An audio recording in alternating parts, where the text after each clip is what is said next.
네, 저는 네이버 AI랩에서 인간 컴퓨터 상호작용이라는 분야로 연구를 하고 있는 김영호라고 하고요. 네이버 AI랩 같은 경우에는 이제 네이버 안에 사내 조직이고 저희는 이제 서비스 조직과는 독립적으로 이제 순수 학술 연구만을 전담하고 있는 연구자 집단이라고 생각하시면 될 것 같습니다. HCI라고 하는 키워드가 요즘은 이제 많이 알려져 있어서 아시는 분들도 많이 계실 것 같은데요. 간단하게 얘기하면 이제 사람과 기술 사이에서 벌어지는 일들에 대해서 이해를 하고 인간을 이롭게 하려면 기술을 어떤 식으로 디자인해야 되는지 그런 거에 대한 새로운 기술의 예시를 보여주기도 하고 기술이 어떻게 나아가야 할지 그 방향성에 대한 인사이트를 제시하기도 하는 그런 학문이라고 생각하시면 될 것 같습니다.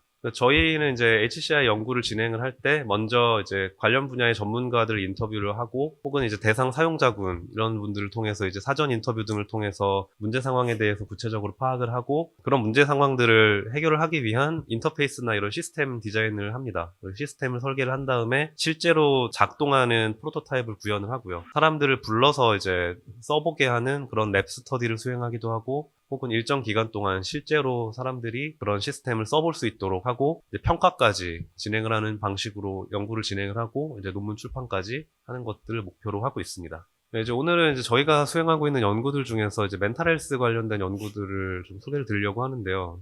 멘탈 헬스 인터벤션을 이제 기술적인 관점에서 봤을 때 스펙트럼 상에서 이제 볼 수 있습니다. 하나는 이제 치료사 중심, 이제 의사 선생님들이나 아니면은 이제 아동 발달 센터들과 같은 센터들 그런 쪽에서 이제 치료사분과 직접 만나는 한쪽 축이 있다고 하면 그 반대쪽 끝에는 그런 치료사의 개입 없이 오로지 이제 어플이나 이런 것들만을 활용하는 기술 중심의 영역이 있죠.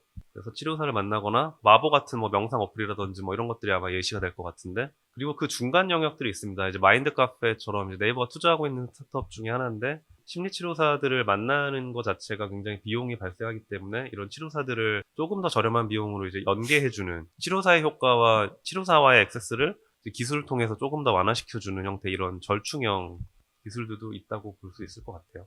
네, 최근에는 이제 이런 그 치료사 중심의 효과를 가지고 이제 기술을 이용해서 어떻게 하면 저비용으로 치료사 개입의 효과를 볼 수 있을까가 이제 저희 AI 분야에서의 많은 화두인데 이제 가장 많이 쓰이는 방식 중에 하나가 대화형 AI일 것 같습니다. 챗봇이라고 얘기를 많이 하는데 챗봇이라고 하는 거는 사람과 사람 간의 상호작용을 기계로 모방한 모든 종류의 시스템들을 통칭한다고 보면 될 것 같고요. 저는 이제 오늘 발표에서 이런 그 챗봇에 대한 관심을 약간 좀 다른 관점에서 보고자 발표를 준비를 했는데요. 많은 사람들이 LLM을 챗봇이라고 생각을 하고 있지만 사실 LLM은 챗봇이 아닙니다. LLM이 대중에게 소개될 때 챗GPT라고 하는 서비스를 가지고 대중에게 다가갔기 때문에 챗봇의 형태가 익숙할 뿐 LLM이라고 하는 건 사실 자유로운 형식의 입력을 받아서 그 뒤를 자연스럽게 이어주는 데이터를 출력하는 모델일 뿐이고요. 챗봇은 이러한 자유 형식의 입력 출력의 한 가지 예시일 뿐입니다. 그래서 초기에 이제 처음 GPT LLM들이 나왔을 때는 이런 번역 예시 같은 것들이 나왔어요. 그래서 처음에 영어를 뭐 프랑스어로 번역해주라고 하고 영어와 프랑스어 번역 예시들을 준 다음에 내가 번역하고자 하는 영어 단어 넣으면 이 입력을 자연스럽게 연결하는 프랑스어 단어가 출력되는 그런 식의 굉장히 간단한 예시들로 소개가 됐었습니다. 수년간 정신건강 컨텍스트에서 HCI 분야 연구들을 많이 수행을 했는데요. 저희가 이제 주로 보고 있는 부분은 이제 AI의 포용력을 넓히고자 소외계층 혹은 소외 집단을 대상으로 한 연구들을 많이 진행을 했습니다. 아이들이나 청소년 그리고 노인 대상으로도 진행을 했고 멘탈 헬스 관점에서는 이제 뉴로다이버스 파퓰레이션이나 저소득층 대상 이런 식으로 굉장히 다양한 파퓰레이션을 대상으로 연구를 했었는데 저희가 이제 한 작년 정도까지는 챗봇 연구들을 많이 했어요. LLM 가지고 이제 해볼 수 있는 것들이 많이 있었기 때문에 이제 올해 발표되는 연구들 같은 경우에는 저희가 챗봇이 아닌 것들을 한번 LLM으로 시도해보자라는 아이디어로 몇 가지 연구들을 진행을 했었고 그래서 오늘 그 중에 두 개를 소개를 드리고자 합니다. 그럼 첫 번째 연구는 이제 사람들이 자신들의 고민에 대해서 탐색을 할 수 있는 그런 인터페이스 연구고요. 이 챗봇이 이제 인간과 인간의 상호작용을 모방을 하다 보니까 인간과 인간 간의 대화에서는 이제 많은 위험성들이 있잖아요. 아시다시피 가스라이팅을 할 수도 있고 부정적인 방향으로 사람을 너칭을 할 수도 있는 그런 여러 가지 부작용들이 있습니다. 그런 LLM 기반 챗봇 서비스들을 쓰면서 이제 그런 것들이 이제 자살로까지 이어졌다라는 뉴스들이 몇 건이 이제 해외에는 좀 있었었고요. LLM 챗봇을 일반 대중이 멘탈 헬스 컨텍스트에서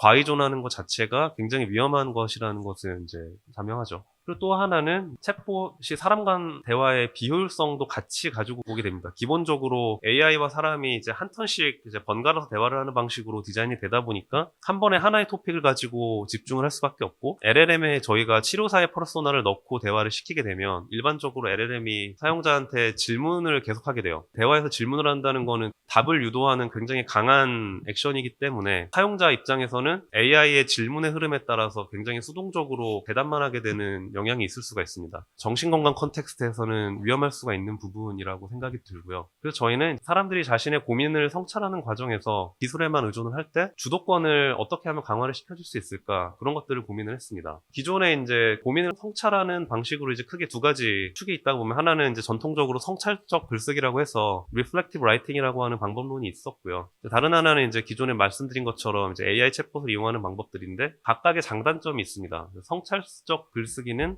그냥 글을 쓰는 거다 보니까 사람들이 이제 글을 되게 잘 써야 된다는 부담감이 일단 있고요. 부정적인 생각을 글로 꺼내는 것 자체가 좀 힘든 경우가 많이 있어요. 사람이 글을 써가는 흐름에 따라서 전통적인 그런 종이에 글을 쓰는 방식으로는 그 맥락에 맞춘 피드백을 줄 수가 없습니다. 반면에 이제 AI 챗봇은 이제 인터랙션 측면에서는 현재 대화의 흐름에 따라서 반응형으로 가이드를 제공을 할 수가 있죠. 성찰적 글쓰기 같은 경우에는 이제 반대로 주도성의 측면에서는 사용자가 직접 글을 쓰기 때문에 또 강점이 있습니다. 반면에 이제 AI 챗봇은 아까 말씀드린 것처럼 단점들이 있죠. 그래서 저희는 이 연구에서는 이제 양쪽의 장점을 둘 다 갖게 하려면 저희가 시스템을 어떤 식으로 만들어야 될까, 그런 고민을 가지고 진행을 했었고요. 성찰적 글쓰기처럼 사용자가 주도성을 가짐과 동시에 무언가 맥락에 맞는 가이드를 어떻게 하면 제공을 해줄 수 있을까, 그런 생각들을 했던 거죠. 그래서 저희가 이제 일단 먼저 치료사분들을 인터뷰를 했습니다. 이제 9명의 정신건강 전문의들 대상으로 내담자를 어떻게 케어를 하시는지, 그런 테크닉과 상담 세션에서 어떤 어려움이 있는지, 이런 것들에 대해서 인터뷰를 했습니다. 그래서 그 결과 저희가 이제 배운 것들은, 내담자가 항상 보통 모호한 니즈를 가지고 많이 오는 경우가 많아서 이런 것들을 파악하고 해결하기 위해서는 상담사가 이제 적극적으로 가이드를 줘서 탐색을 시키는 게 굉장히 중요하고, 대화 형태로 보통 상담이 진행이 되다 보니까 한 번에 하나의 토픽에만 집중할 수 있고 대화가 선형으로 진행이 되다 보니 특정 순간에서 효과적인 질문을 선택하는 것 자체가 상담 세션에서 굉장히 어려운 점이라는 피드백들이 있었고요. 대화 형태로 진행이 되다 보니까 이제 내담자가 생각의 흐름을 놓치지 않도록 큰 그림을 보여주는 것 자체가 굉장히 중요하고, 이게 또 어려운 문제라는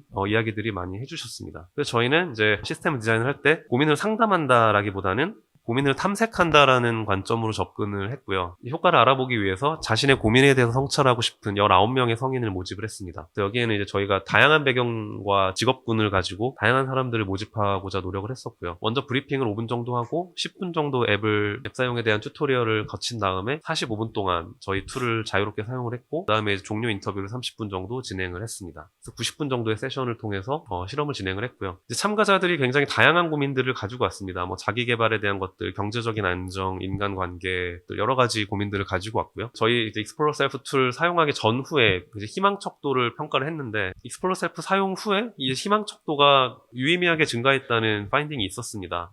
나는 공경에서 벗어날 많은 방법들을 생각할 수 있다. 나 어떤 문제라도 길은 많이 있다. 이런 식의 문제 해결에 대한 에이전시에 관련된 질문이라고 보시면 되는데, 이게 모두 유의미하게 통계적으로 증가를 했고요.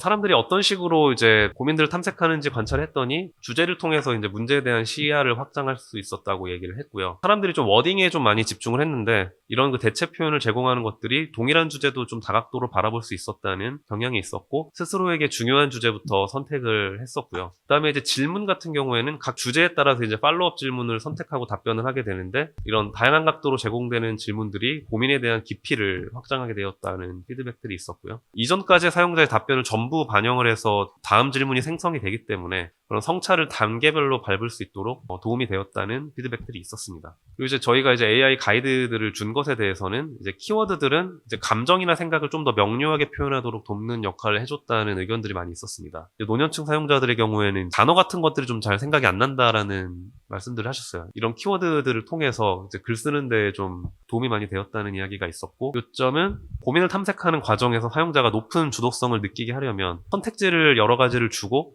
단계적으로 AI 서포트들을 제공해야 된다는 교훈을 얻었고요. 탐색을 이제 주제를 통해서 너비를 넓히는 방향, 그리고 질문을 통해서 깊이를 확장하는 방향으로 제공을 했었는데, 그런 식의 선택이 그래도 유효했었다는 교훈을 얻었습니다. 네, 다음 프로젝트로는 LLM이 꼭 사용자가 직접 대화를 해야 되는가 진행을 했던 연구고요. 이 연구는 자폐 컨텍스트에서 진행을 했던 연구입니다. 그래서 이제 각자 아이를 위한 도구들이 있고 솔루션이 있고 부모들을 위한 솔루션들이 있는데요. 주로 아이들은 AAC를 많이 쓰죠. 카드의 수 자체가 기본적으로 너무 많기 때문에 부모가 보통 큐레이션을 해서 미리 제공을 하게 되고 화두가 변하게 되는 일상 대화에서 대응이 어렵다는 한계점이 있고요. 이제 부모님 같은 경우에는 이제 전문가들을 통해서 이제 대화에 대한 그런 스킬 교육도 받고 많이 하시는데 교육을 받는 가이드는 주로 이제 굉장히 제너럴하게 제공이 되다 보니까 실제 대화 상황에서 내가 지금 이 순간 뭐라고 말해야 될지는 감이 되게 오지 않는다는 저희 이제 사전 인터뷰에서 부모님들의 많은 그런 어려움들에 대한 피드백이 있었고요. 그래서 저희가 그러면 AI가 중간에 개입을 해서 아이의 대화의 맥락을 이해를 하면서 아이에게는 상황에 알맞은 단어 목록을 추천하고 부모에게는 상황에 맞는 현 상황에서 뭐라고 말하면 좋을지 발화 가이드를 제공하면 어떨까 이런 생각을 하게 됐고요. 그래서 액세스톡을 실제로 무발화 자폐아동 가정에서 잘 활용할 수 있는지 알아보기 위해서 11쌍의 무발화 자폐아동의 가정을 모집을 했고요. 각 가정에서 14일간 자유롭게 액세스톡을 사용하도록 했습니다. 그 결과 부모님들이 말한 발화 내용 중에 78% 정도가 AI의 제공 가이드를 반영을 하고 있었고요. 부모님들이 이제 매일매일 그 대화의 만족도와 턴 주고받기의 원활함 그리고 아이의 참여도를 평가를 하셨는데 이게 이제 통계적으로 모두 유의미하게 기간에 따라서 증가하는 것을 확인을 할 수 있었습니다. 아이들과 같은 경우에는 이제 대화 세션별로 약 10장의 카드를 선택을 했고 세션별로 약 19가지 정도의 단어에 노출이 되었습니다. 액세스톡의 경험 이전에는 주로 대화가 많이 단답식이었고 일회성으로 대화가 진행이 됐습니다. 뭐 오늘 학교에서 뭐 했어? 놀았어. 이러고 끝나는 혹은 이제 아예 거의 이제 0턴에 가까웠다고 했었어요. 아이가 무발화이기 때문에 기본적으로 대답을 이조차도 안 하는 경우가 많았고요. 근데 이제 대화 가이드가 제공이 되기 때문에 부모님들은 대화를 진행하는 새로운 방법들을 좀 경험을 할 수 있었고 역동적으로 대화를 진행을 할 수 있었다고 합니다. 이 선택지 가이드들이 저희가 한 15가지 정도의 카테고리들을 선정을 해서 그래서 다양하게 선택지들이 주어졌고 풍부한 대화가 좀 가능했었다고 합니다. 아이가 고르는 카드에 따라서 AI가 큐레이트하는 카드를 아이가 고르기 때문에 부모님들 입장에서는 아이가 생각보다 이제 모를 거라고 생각했던 단어들도 알게 됐구나 이렇게 놀라는 순간들이 되게 많았다고 해요. 이제 액세스톡을 쓰면서 대화의 정답이란 없다는 쪽으로 부모님들의 관점이 좀 많이 바뀌셨다고 해요. 그래서 대화라는 거를 이제 아이와 즐기면서 하는 데일리 루틴으로 그렇게 관점을 바꾸는 그런 계기가 되었다는 이야기가 많이 있었습니다. 액세스톡을 통해서 아이의 대화에 대한 아이의 주도권도 좀 강화되는 효과들이 있었는데요. 이제 태블릿을 직접 가져옴으로써 대화를 시작하고자 하는 의도를 부모에게 보여준다든지 태블릿을 이제 덮음으로써 대화 종류에 대한 의사를 보여주고 버튼을 가지고 턴을 주고받게 했었는데 이제 부모님이 이제 아이가 카드를 안 고르고 있어서 턴이 끝났나 보다 하고 대신 눌러주려고 하면 아이가 이제 생각하고 있는 거라고 이제 버튼을 지켜내는 그런 행동들을 보였다고 해요. 그래서 대화의 턴 테이킹 과정에서 아이가 주도권이 좀 강화되는 그런 효과가 있었던 것 같습니다. 네, 그래서 마지막으로 이제 미래의 대화형 AI 인터페이스 디자인에 나아가야 될 방향에 대해서 간단히 말씀드리고 마치려고 하는데요. 일단 이 사용자의 주도권을 강화하는 게 좀 중요하다고 생각을 해요. 점점 이제 AI 기술이 어쨌든 나아가는 방향들이 치료사에게 접근이 어려운 사람들에게 독립성을 주는 건데 이 독립성을 주려면 사용자가 AI에게 종속되지 않고 주도권을 유지할 수 있도록 도와주는 것들이 중요하고 기존의 챗봇들은 텍스트 위주로만 대화가 진행이 되는데 시청각 보조 정보들을 풍부히 활용을 해서 멀티모달로 가는 것들도 고려해 볼 수 있을 것 같고요. AI는 대화의 상대일 필요가 없고 사람 간의 대화를 관찰하고 피드백을 주는 방식으로도 충분히 대화에 개입을 할 수 있다는 것을 이제 액세스톡을 통해서 저희가 한 가지 예시를 보여드린 것 같습니다. 감사합니다.